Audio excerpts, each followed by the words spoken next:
नमस्कार। आज हम कंप्यूटर साइंस का सब्जेक्ट कोड 301 में जो कि डेटा स्ट्रक्चर एंड एल्गोरिथम है, इसमें सर्चिंग टेक्निक्स के बारे में पढ़ेंगे। सर्चिंग का शाब्दिक अर्थ है ढूंढना। जैसे क्लिफोर्ड ए शेफर के द्वारा ये कहा गया, सर्चिंग एक ऐसा प्रोसेस है जो ये ढूंढता है, ये पता लगाता है कि एक एलिमेंट एक सर्टेन डेटा सेट में है या नहीं है। Searching as a process to determine whether an element is a member of a certain data set और not. Searching is the process of finding a position of given value in a given data set. Searching का अर्थ है एक data set दे रखा है हम लोगों को, उस डेटा सेट में एक किसी भी एक एलिमेंट की क्या पोजीशन है ये पता करना सर्चिंग का कार्य है। दूसरे शब्दों में कहें कि सर्च की को ढूंढना कि वह डाटा में है या नहीं, ये सर्चिंग है।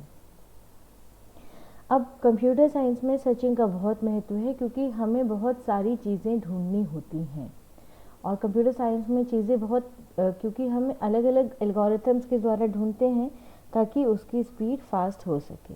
दो तरह की सर्चिंग टेक्निक्स हैं हमारे पास में, लीनियर या सीक्वेंशियल सर्चिंग और बाइनरी सर्चिंग। इस लेक्चर में हम लीनियर सर्चिंग के बारे में पढ़ेंगे।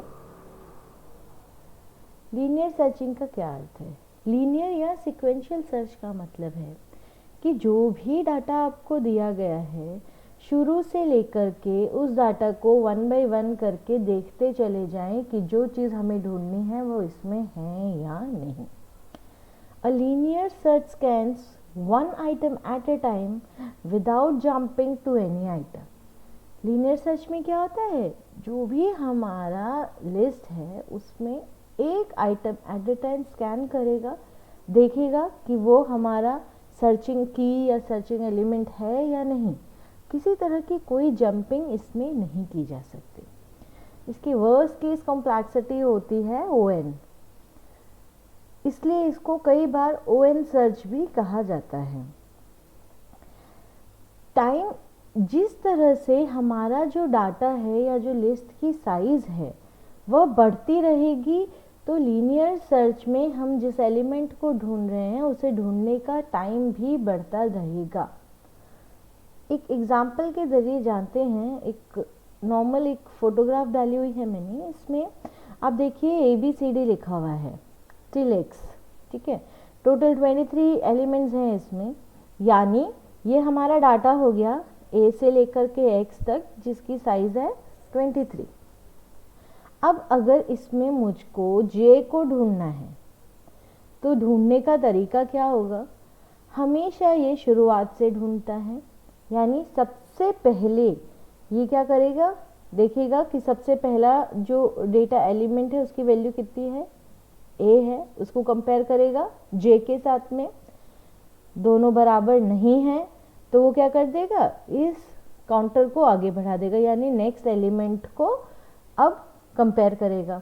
फिर इसने B को कंपेयर किया J से, ये दोनों भी इक्वल नहीं है तो ये C को करेगा, फिर D को करेगा, E को, F को, G को, H को, I को, और एट द 10th प्लेस 10वें कंपैरिजन में इसको J मिल जाएगा और ये क्या करेगा, इस J को लिख देगा सक्सेसफुल सर्च। इसकी पोजीशन जो कि कितनी आ रही है, अगर हमने 0 से स्टार्ट किया है तो इसकी पोजीशन आ रही है 9, इस 9 को प्रिंट कर देगा। अब आप ये सोचिए कि ये तो 23 नंबर की लिस्ट थी जिसमें हमें ये 10वें पे मिल गया। अगर मैं W ढूंढ रही होती तो इसको कितने कंपैरिजन करने पड़ते, इसको यहाँ तक W तक एक एक ढूंढता रहता। 24 नंबर, 24 अल्फ़ाबेट्स आर स्टिल एक छोटी लिस्ट है। यही लिस्ट की साइज अगर बड़ी होती चली जाए तो ये ढूंढने का तरीके की एक लिमिट है। लीनियर सर्च आप तब काम ले सकते हो जब आपकी लिस्ट की साइज लिमिटेड हो, लिस्ट की साइज छोटी हो। अब अपन लीनियर सर्च की एल्गोरिथम देखते हैं। लीनियर सर्च या अगर कोई बोले सीक्वेंशियल सर्च तो दोनों का एक ही अर्थ है।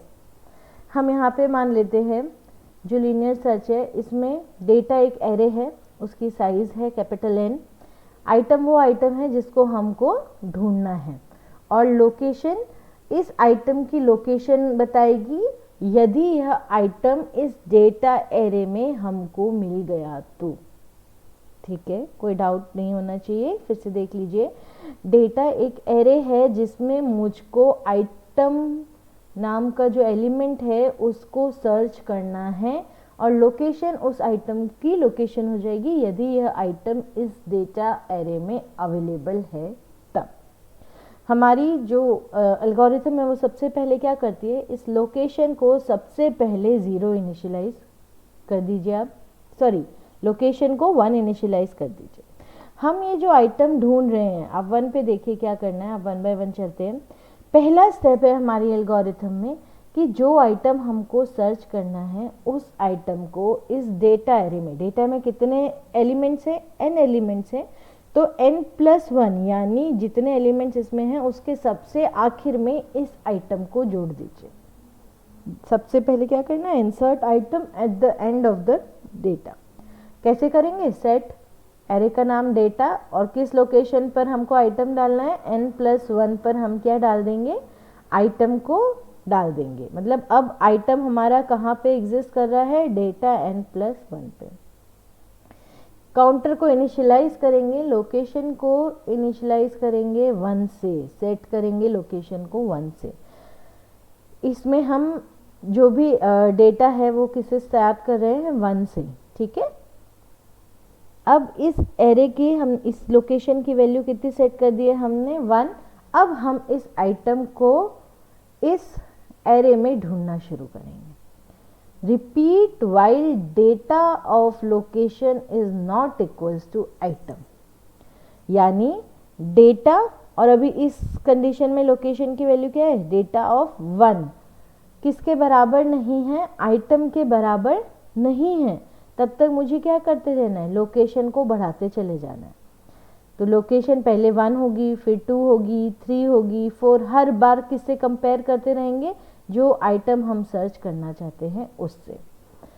अगर ये उसके बराबर आ जाता है तो हम इस लूप से बाहर निकल जाएंगे, और यदि हमारा जो लोकेशन, हमारा जो एरे का साइज है वो ख़त्म हो जाता है तो भी हम इस लूप से बाहर निकल जाएंगे। अब देखते हैं कि हमारी सर्च सक्सेसफुल हुई या नहीं। हम सबसे पहले क्या करेंगे, बाहर निकलते ही लोकेशन की वैल्यू चेंज कर रहे थे इस लूप के अंदर पे हम, तो हम बाहर निकलते ही लोकेशन की वैल्यू को चेक करेंगे, क्या लोकेशन n+1 है। यदि हाँ तो हम लोकेशन को 0 सेट करेंगे और हमारी जो सर्च है वो अनसक्सेसफुल होगी। और इसके अलावा यदि लोकेशन की वैल्यू n+1 के अलावा कुछ भी है तो हमारी जो सर्च है वो क्या हो जाएगी, सक्सेसफुल हो जाएगी। इस एल्गोरिथम को अपन एक एग्जाम्पल के द्वारा देखते हैं। हमारे पास डेटा नाम का एक एरे दे रखा है, उसमें 7 एलिमेंट्स दे रखे हैं, देखिए 1 2 7। उन एलिमेंट्स की एंट्रीज ये हैं, गिवन एरे है डेटा, n की साइज 7 है। मान लीजिए हमको एक शब्द इसमें ढूंढना है, दैट इज रानी। सबसे पहले एज पर द एल्गोरिथम हम क्या करेंगे, डेटा n+1 को पे क्या डाल देंगे, रानी। देखिए डेटा n+1 यानी ये वाली लोकेशन, 8वीं लोकेशन, इस पे हमने क्या कॉपी कर दिया है, रानी। अब हमारी सर्च किस एरे पे चालू होगी, इस वाले एरे पे। ठीक है, लोकेशन को हम इनिशियलाइज किससे कर देंगे, 1 को। अब repeat while data of location is not equals to Rani. सबसे पहले लोकेशन की वैल्यू कितनी हो गई है, हमने क्या सेट करी थी, 1, तो डेटा ऑफ 1 किसके बराबर है, Ram, and Ram is not equals to Rani है, करेक्ट है। तो हम क्या करेंगे, लोकेशन को 1 बढ़ा देंगे। इस बार लोकेशन की वैल्यू कितनी हो जाएगी मेरे पास में, 2। अब डेटा ऑफ 2 पे मेरे पास क्या अवेलेबल है, श्याम। श्याम क्या रानी के बराबर है, बिल्कुल नहीं, it is not equals to Rani. Again my location is going to be incremented. अब लोकेशन हो जाएगी मेरी 3। लोकेशन 3 पे डेटा ऑफ 3 क्या है मेरे पास में, Radha. Radha is equals to Rani, no. Now again increment the location, location comes to be 4। अब हमारी लोकेशन कितनी हो जाएगी 4। डेटा ऑफ 4 कितना हो जाएगा कृष्णा। कृष्णा नाउ रानी के बराबर नहीं है तो वापस लोकेशन को 4 + 1 5 हो जाएगी लोकेशन। डेटा ऑफ 5 देखिए यहाँ पे क्या लिखा हुआ है, डेटा ऑफ 5 सीता। सीता भी रानी के बराबर नहीं है, फिर से लोकेशन को बढ़ा दीजिए। 5 + 1 कितना हो जाएगा 6।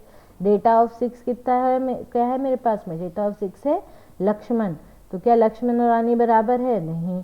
अब मैं क्या कर दूंगी 6 + 1 7। डेटा ऑफ 7 क्या है Raja. Raja is equals to Rani, no.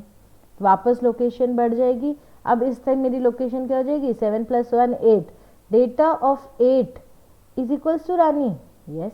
Data of 8 ये है और ये किसके बराबर है, रानी के बराबर है। ये लूप एंड हो जाएगा और हम यहाँ आ जाएंगे। अगर अब मेरी लोकेशन की वैल्यू कितनी लेके निकली मैं 8, क्या 8 n + 1 के बराबर है, बिल्कुल है। n + 1 कहता था 7, 7 + 1 8। 8 किसके बराबर है मेरे, n + 1 के बराबर है।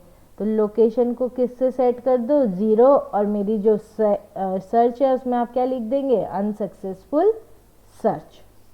ठीक है, अगर आप इसका ड्राई रन करके देखेंगे तो लोकेशन की वैल्यू क्या आएगी 0 और अनसक्सेसफुल सर्च। अब अपन देखते हैं एक सक्सेसफुल सर्च का एग्जाम्पल। वही एरे लिया है हमने, n की साइज 7 ही है। हमने जो आइटम सर्च करना है उसको बदल दिया है राधा से। ठीक है, अब हम देखते हैं सबसे पहला कार्य क्या है, n + 1 पर मुझे क्या डाल देना है राधा। ये 7 एलिमेंट थे मेरे एरे में, n + 1 पे मैंने क्या डाल दिया राधा, जो आइटम मुझे सर्च करना है। और लोकेशन जो सबसे पहली लोकेशन है मेरे इसकी, इस पे हम डाल देंगे लोकेशन इक्वल्स टू हो गया 1। अब आइटम को सर्च करना शुरू कर दे हैं। Repeat while data of log is not equals to Radha. ठीक है भाई, डेटा ऑफ 1 लोकेशन की वैल्यू कितनी है सबसे पहली बार में 1 है। डेटा ऑफ 1 क्या है Ram, not equals to Radha है, बिल्कुल सही है। इसका मतलब लोकेशन को अब अपन क्या करना है 1 से इंक्रीमेंट कर देना है। 1 से इंक्रीमेंट किया मैंने। अब data of 2 is not equals to Radha. Data of 2 क्या है श्याम है। Shyam is not equals to Radha, that is true. Again location को लोकेशन + 1 कर देना है। अब नाउ माई लोकेशन इज 2 + 1 3। वापस इस लूप में आऊंगी मैं। Data of 3 is not equals to Radha, नहीं ये गलत हो गया। Data of 3 is Radha. यहाँ देखिए डेटा ऑफ 3 क्या है राधा, तो Radha is equals to Radha. तो ये नॉट इक्वल्स टू वाली कंडीशन क्या हो गई है, गलत हो गई। जैसे ही ये कंडीशन गलत होगी हमारा लूप खत्म हो जाएगा और हम नेक्स्ट स्टेटमेंट पे आ जाएंगे लूप के। और हमने क्या देखना है यहाँ पे, क्या लोकेशन n + 1 के बराबर है। मेरी लोकेशन क्या लेके निकली थी मैं अभी 3, तो 3 इज इक्वल्स टू 8, बिल्कुल नहीं। हमारी लोकेशन n + 1 के बराबर नहीं है, तो हम इस इफ में ना जा कर के इस एल्स में जाएंगे, क्योंकि हमारी लोकेशन n + 1 के बराबर नहीं है। तो इसका मतलब क्या हो गया, हमारा जो आइटम जो हम ढूंढने निकले थे वो डेटा नाम के एरे में 3rd लोकेशन पर मिला है और हमारी जो सर्च है वो सक्सेसफुल है। And result of dry run क्या हो जाएगा, location is 3 and it is a successful search. तो this is how a linear search या सिक्वेंशियल सर्च वर्क। लेकिन इसकी सबसे बड़ी कमी क्या है कि जैसे जैसे मेरे इस एरे की साइज बड़ी होती चली जाएगी, इसमें ढूंढने की जो टाइम कॉम्प्लेक्सिटी है वो बढ़ती चली जाएगी।